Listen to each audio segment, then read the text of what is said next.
Hey everyone, it's Movie Lover 120 here, and I'm here with a second movie review for this week of the other film that came out yesterday onto streaming, well, both in theaters for areas that are not on lockdown, and on streaming for the areas that are on lockdown.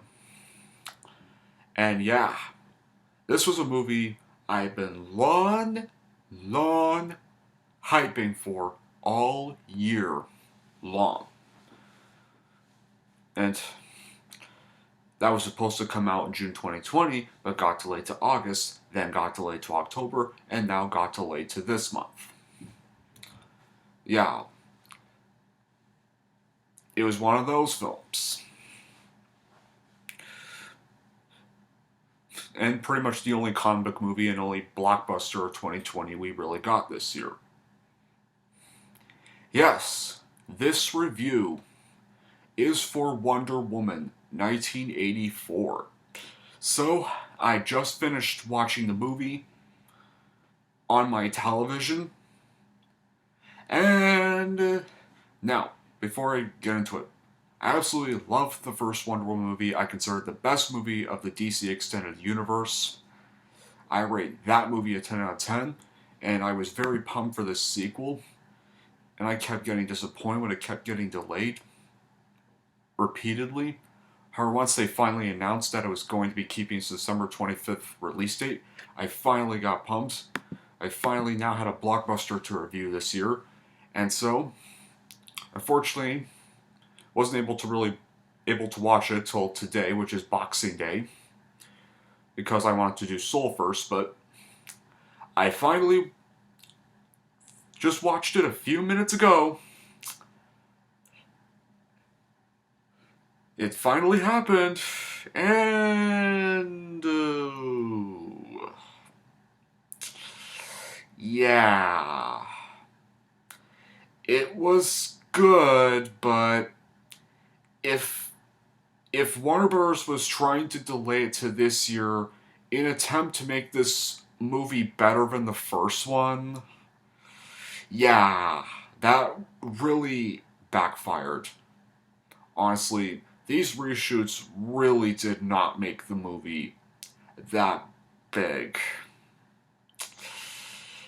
Now, I'll explain why I just think it was more just average and okay. And yeah, if you're a fan of the first one and wanted to see this movie bad, don't go streaming it thinking it'll be better than the first one. It's really not better. It's definitely more of. It's definitely just more of a stream it once and then don't really need to stream it again. But I'm going to explain what the movie's about. Well, Diane Prince lives quietly among mortals in the vibrant, sleek 1980s, an era of excess driven by the pursuit of having it all. Though she's come into her full powers, she maintains a low profile by creating ancient artifacts and only performing heroic acts incognito.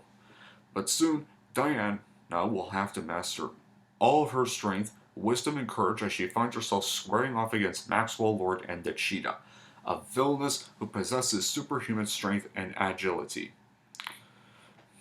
Now, I'm gonna get to the good qualities first. I mean, despite not being a better film than the first one, it still retains some of the charm of the first film.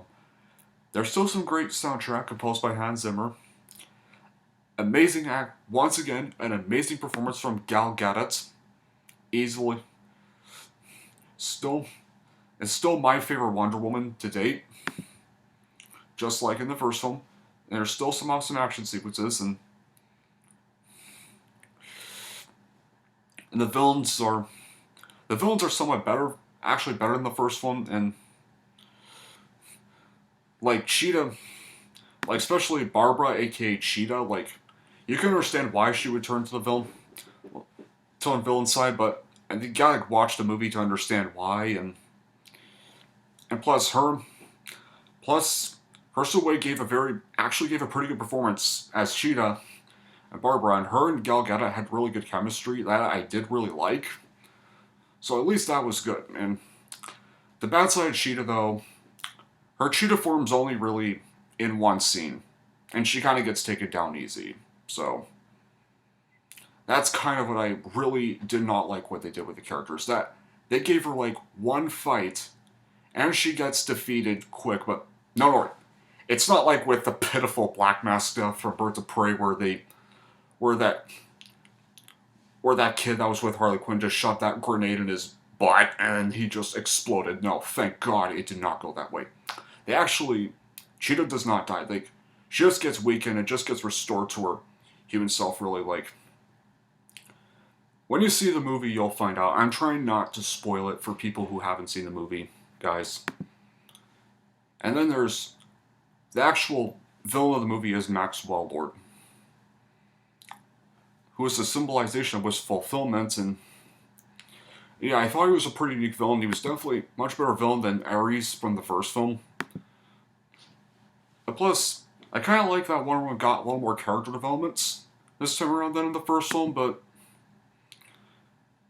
yeah, now for the bad qualities. The main villain, Max Wellord, despite being a decent villain, he's literally just Donald Trump, really. Just a Trump cash-in, like, and that is the reason this movie should have just been released in 2019 and not delayed to this year. Because of definitely one reason. Because now, this year, especially since Trump's not even president anymore, that trope is now a dead horse. So yeah. The film should have just kept its 2019 release date, regardless if it would have been better than the first one or not. Even if it had not been delayed, it would still have the same results. It still wouldn't be better than the first film either way. And even Patty Jenkins confirmed this trope. Dead horse too. And of course, I also did like him. Steve Trevor is in this film, but actually, Spirit technically possesses a different dude, which once again you gotta see the movie to find out why. And it's not like the corny just bring back from the dead and act like the first film was pointless. No, they thankfully don't go that route, because I first thought they were gonna do that when I saw the teaser first film, but all no. And another thing, well, it's somewhat subverted expectations properly, unlike with Star Wars, and kind of does a role reversal where in the first film, Wonder Woman didn't understand the world in the sequel this time, Steve Trevor, or technically the body he was possessing, didn't understand the world. So that was kind of a nice touch. So, all in all, guys, how would I rank Wonder Woman 1984?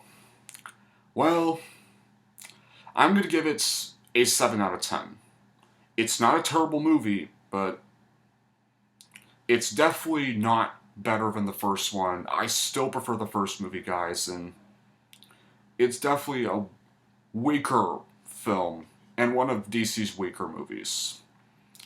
Man, I really thought this would be a grand masterpiece, but at least I had soul. So that was a bonus.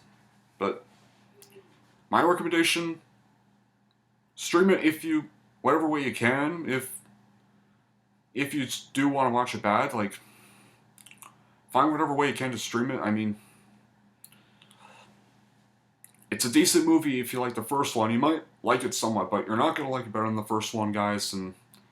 And yeah, also, it's actually not one of my favorite movies of 2020, and I'm probably not going to be getting the DVD when it comes out. Yeah, it was just like worth one watch, and don't really need to rewatch it, really. So yeah, I'm probably not going to be adding the DVD to my collection when it comes out on DVD. But, so yeah, it's a 7 out of 10, not a terrible movie, but definitely weaker compared to the first. But anyway, that'll be it for this review, guys. Thank y'all for watching. And if you like this and want to see more, and don't forget to like and subscribe to Movie Lover 120.